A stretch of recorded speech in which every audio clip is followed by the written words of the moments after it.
TRS ప్రభుత్వం ఉన్నప్పుడు 10 సంవత్సరాల పీరియడ్ లో ఎప్పుడు కూడా మసాలా షార్టేజ్ కాలేదు.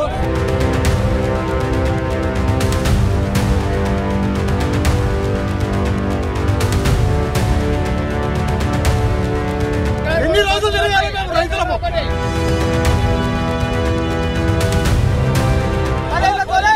మంచిగా ఇచ్చారు కేసీఆర్ గవర్నమెంట్ ఉన్న రోజులు.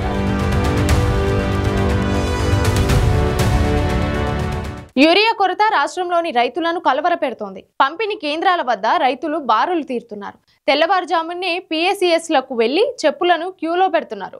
బస్తా యూరియా కోసం 2-3 రోజులు అన్ని పనులు మానుకొని తిరగాల్సి వస్తుందని అన్నదాతలు ఆవేదన వ్యక్తం చేస్తున్నారు. ఓవైపు వ్యవసాయ శాఖ ఆశించిన స్థాయిలో యూరియా అందుబాటులో ఉండకపోవడంతో ప్రైవేటు డీలర్ల భారీగానే దండుకుంటున్నారు. 40 కిలోలు కలిగిన యూరియా బస్తా ధర 267 ఉండగా సింగిల్ విండోలు ఆగ్రోస్లో ఇదే ధరకు అమ్ముతున్నారు. కానీ ప్రైవేటు డీలర్లు మాత్రం అధిక ధరలకు విక్రయిస్తున్నారు. మార్కెట్లో కొరత ఆధారంగా యూరియాను విక్రయించే విషయంలో రైతులకు మరికొన్ని కండిషన్లు కూడా పెడుతున్నారు. అయితే యూరియా కొరత ఎందుకు వచ్చింది? ఈ కొరతకు కారణం ఎవరు? కేంద్ర ప్రభుత్వం మీద రాష్ట్ర ప్రభుత్వం, రాష్ట్ర ప్రభుత్వం మీద కేంద్రం, ఇలా ఒకరిపై ఒకరు నేపం నెట్టుకుంటున్నారే తప్ప తమ సమస్యను మాత్రం తీర్చడం లేదని రైతులు అంటున్నారు. యూరియా కొరతపై రాష్ట్ర ప్రభుత్వం ఎప్పటికప్పుడు పర్యవేక్షిస్తోంది. అయితే ఆశించిన స్థాయిలో యూరియాను కేంద్ర ప్రభుత్వం పంపిణీ చేయడం లేదని చెబుతోంది. ఇదే విషయంపై పలుమార్లు కేంద్రానికి కూడా లేఖలు రాసినప్పటికీ స్పందన లేదని అంటోంది. ఇటీవలనే రాష్ట్ర వ్యవసాయ శాఖ మంత్రి తుమ్మల నాగేశ్వరరావు కేంద్ర మంత్రులను కలిశారు. యూరియా కొరత తీర్చాలని కేంద్ర ఎరువులు, రసాయనాల మంత్రి జేపీ నడ్డాను కలిశారు. ఆగస్టు నెలకు కేంద్రం 1.70 లక్షల మెట్రిక్ టన్నులు కేటాయించిందని రాష్ట్ర వ్యవసాయ శాఖ చెప్తోంది. అయితే ఈ యూరియాను తక్షణమే సరఫరా చేయాలని కోరుతోంది. లేదంటే రైతులు ఇబ్బంది పడే అవకాశం ఉందని ప్రస్తావిస్తోంది. ఏప్రిల్ నుంచి జూలై వరకు రాష్ట్రానికి రావాల్సిన యూరియాలో 2.10 లక్షల మెట్రిక్ టన్నుల కొరత ఏర్పడింది. ఈ వాటాను కూడా ఆగస్టు నెల కోటాతో పాటు సరఫరా చేయాలని రాష్ట్ర వ్యవసాయ శాఖ కేంద్రాన్ని కోరుతోంది. ఇదే విషయాన్ని ఇటీవల తుమ్మల నాగేశ్వరరావు చెప్పారు. సాధారణంగా జూలై, ఆగస్టు మాసాల్లో యూరియా వాడకం అధికంగా ఉంటుంది.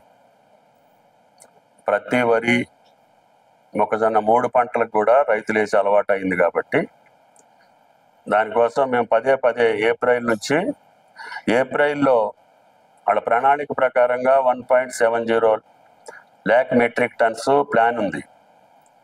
వాళ్ళు చేసింది 1.21 lakh మెట్రిక్ టన్స్. అప్పుడు లోట్ వచ్చి 49 lakhs మెట్రిక్ టన్స్, పర్సెంటేజ్ వచ్చి 29. మే నెల వాళ్ళు ఇస్తామని చెప్పి ప్రణాళికలో పెట్టింది 1.60 lakh మెట్రిక్ టన్స్. వాళ్ళు సరఫరా చేసింది 0.88 lakh మెట్రిక్ టన్స్. కేంద్రం ఏ నెల కానేలే ప్లాన్ ఇచ్చి సప్లై చేస్తుంటుంది. వాళ్ళు పంపించింది 9.8 lakh మెట్రిక్ టన్స్. అంటే అది కూడా 72% లోటు ఉంది. ఈ రకంగా అనేక సందర్భాల్లో వాళ్ళు సప్లై చేసింది, వాళ్ళు మాట ఇచ్చింది, దానికి పొంతన ఉండట్లేదు. కాబట్టి కేంద్ర ప్రభుత్వానికి మళ్ళీ ఒకసారి విజ్ఞప్తి చేస్తున్నా. రామచంద్రరావు గారికి కానీ, కిషన్ రెడ్డి గారికి కూడా వివరాలు చెప్పాను, లెటర్ కూడా పంపించా. బండి సంజయ్ గారికి కూడా ఏ నెల కా నెల పరిస్థితి చెప్పి ఆయనకు కూడా లెటర్ రాశాను. మీరు ఇచ్చిన మాట ఎంత, మీరు పంపించిన సప్లై ఎంత, ఇప్పుడు డిఫిసిట్ ఎంత, మేమేదో ప్రభుత్వాన్ని బదనాం చేయాలని మాట్లాడుతున్నట్టుగా బీజేపీ అధ్యక్షులు మాట్లాడటం దురదృష్టకరం. మీకు రైతుల మీద ఏమాత్రమైనా అవగాహన ఉన్నా పర్వాలేదు, లేకపోతే చేయాలనే కోరుకుంటే ఇంకా మంచిది. మరోవైపు బీజేపీ నాయకులు మాత్రం యూరియా కేంద్రం సరిగానే సప్లై చేస్తోందని చెప్తున్నారు. ఏ రాష్ట్రంలో రాని యూరియా కొరత తెలంగాణలోనే ఎందుకు వస్తుందని తెలంగాణ బీజేపీ రాష్ట్ర అధ్యక్షుడు రామచంద్రరావు ప్రశ్నించారు. గతం కన్నా ఎక్కువ తెలంగాణకు కేంద్రం ఇచ్చిందని, ఇంకా కొంత మొత్తమే ఇవ్వాల్సి ఉందన్నారు. యూరియా ఏమవుతుంది, ఎవరు తింటున్నారని మండిపడ్డారు. కాంగ్రెస్ నాయకులే ఫెర్టిలైజర్ షాపులకు వెళ్లకుండా డైవర్ట్ చేస్తున్నారన్నారు. కాంగ్రెస్ ఎక్కడ ఉంటే అక్కడ కృత్రిమ కొరత సృష్టిస్తోందని ఎద్దేవా చేశారు. యూరియా కొరతపై తాను డిబేట్ కు సిద్ధమని, దమ్ముంటే కాంగ్రెస్ నాయకులు చర్చకు రండని రామచంద్రరావు సవాల్ విసిరారు. లెక్కలు చెప్తాను, ఎందుకంటే తుమ్మల నాగేశ్వరరావు చెప్పారు నాతో మీడియా ద్వారా. ఏమనంటే రామచంద్రరావు గారు అవగాహన లేకుండా మాట్లాడుతూ ఉన్నారు. నేను తుమ్మల నాగేశ్వరరావు గారు అడుగుతా ఉన్నాను, ఇది డిపార్ట్మెంట్ ఆఫ్ ఫర్టిలైజర్స్ ఇచ్చినటువంటి స్టేట్మెంట్. 2024-25లో ఈ యొక్క తెలంగాణ రాష్ట్రానికి ఇచ్చినటువంటి ఒక ఏదైతే యూరియా ఉందో 2024 యూరియా అండ్ డిఏపి రెండు కూడా 9.80 metric ton department of fertilizers మన యూరియా తెలంగాణకు ఇవ్వడం జరిగింది. అప్పటికే అవైలబిలిటీ 2024 రాబీ ఒక సీజన్ లో 12.47 మెట్రిక్ టన్ యూరియా మనకు ఇక్కడ ఉన్నది. అంటే 9.80 ఏదైతే రిక్వైర్మెంట్ ఉందో మనకు అవసరం ఉందో దానికన్నా ఎక్కువ మనకు యూరియా మన దగ్గర అవైలబిలిటీ ఉన్నది. మరి ఎందుకు ఈ రోజు యూరియా షార్టేజ్ ఉంది? ఏమైంది ఆ ఎక్సెస్ షార్టేజ్, ఎక్సెస్ యూరియా? ఈ యొక్క యూరియాలు దందాలు ఎవరు చేస్తా ఉన్నారు? మందుల దుకాణాలు, ఎరువు దుకాణాలు మీరు కంట్రోల్ చేయాలి. వర్షాకాలం సీజన్ రావడంతో రాష్ట్ర వ్యాప్తంగా ఇప్పుడు పంటల సీజన్ నడుస్తోంది. ఇప్పటికే పత్తి, ఇతర ఆరుతడి పంటలకు కలుపు తీసే సమయంలో ఎరువులు వేయాల్సి ఉంటుంది. కాబట్టి యూరియా వాడకం ఎక్కువగా ఉంటుంది. ఇక వరి రైతులు అయితే నాట్లు వేసే సమయంలోనే యూరియాని ఉపయోగిస్తారు. ముఖ్యంగా తెలంగాణతో పాటు ఏపీలోని యూరియా వాడకం ఎక్కువగానే ఉంటుంది. కానీ ప్రస్తుత ప్రభుత్వం ఇస్తున్న 2 బస్తాల యూరియా రైతులకు ఏ మూలకు సరిపోవడం లేదన్న విమర్శలు వినిపిస్తున్నాయి. అయితే వెంటనే ఈ సమస్యను పరిష్కరించే దిశగా కేంద్రం, రాష్ట్ర ప్రభుత్వాలు కృషి చేయాలని అన్నదాతలు కోరుతున్నారు. రాష్ట్ర సర్కారు యూరియా బ్లాక్ మార్కెట్ ను నియంత్రించాలని కోరుతున్నారు. టీఆర్ఎస్ ప్రభుత్వం ఉన్నప్పుడు 10 సంవత్సరాల పీరియడ్ లో ఎప్పుడు కూడా మసాలా షార్టేజ్ కాలేదు. ఈ సంవత్సరం అదే మళ్ళీ కాంగ్రెస్ ప్రభుత్వం ఎప్పుడు చెప్పులు లైన్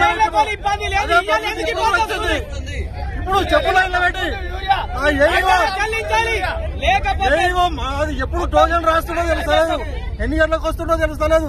మంచికి ఒకటే మసాలా సంచి 2 ఎకరాలు 3 ఎకరాల నడిచి ఎన్ని సంచులు అవసరం? ఒక సంచి రాస్తే ఎన్ని రోజులు తిరగాలి మేము రైతులము? ఎన్ని రోజులు తిరగాలి? ఎన్ని రోజులు దొరకదో తెలియదు, దొరకదో తెలియదు. ఇంత అన్యాయమైన ప్రభుత్వం ఎక్కడా లేదు. పాత ప్రభుత్వం వచ్చింది, రైతులకు యూరియా షార్టేజ్ అయిపోయింది, రైతులు వ్యవసాయం చేయలేకపోతున్నారు. సార్ 10 ఏళ్ల కోలే లేదు ఇబ్బంది. ఇవాళ యూరియాగా ఎందుకు ఇబ్బంది వచ్చింది? ఎప్పుడు చూసినా రోడ్ల మీదకి వచ్చా. మళ్ళా 10 ఏళ్లకు 10 ఏళ్ల కోలే మంచిగా ఇచ్చారు కేసీఆర్ గవర్నమెంట్ ఉన్న రోజులు. మేమైతే ఇట్లా స్టాక్ పెట్టుకోము. రైతులు ఏది ఏ టైంలో వేయాలో అదే టైంలో వేస్తాం. అది వేయకపోతే పంట పడలే. ఇన్ని రోజులకి ఇయ్యాల లేదు. సెంట్రల్ గవర్నమెంట్ ఇయ్యాలే వచ్చింది. ఆనాడు 10 ఏళ్ళు గవర్నమెంట్ సెంట్రల్ గవర్నమెంట్ ఉంది. ఇయ్యాల కూడా అదే సెంట్రల్ గవర్నమెంట్ ఉంది బీజేపీ. ఇవాళ సెంట్రల్ గవర్నమెంట్ ఇస్తలేదని చెప్తే వీళ్ళు చెప్తున్నారు. వీళ్ళకి చేతగాక వీళ్ళు తెప్పియాలని పరిస్థితిలో అది ఓలేక తెప్పియలేక మాకు రైతులకు ఇబ్బంది పెట్టదు. 10 ఏళ్ళు ఉంటే అప్పుడు 10 ఏళ్ళు కదే కోస, ఇప్పుడు 10 ఏళ్ళు కదే కోస. మళ్ళీ వచ్చింది 10 ఏళ్ళ కన్నా మాకు ఇబ్బంది లేదు. టీఆర్ఎస్ గవర్నమెంట్ ఉన్నాను ఈ రోజులు మంచిగా బతికినాం, మంచిగా ఇచ్చారు. ఏ ఇబ్బంది లేదు రైతులకు మాత్రం.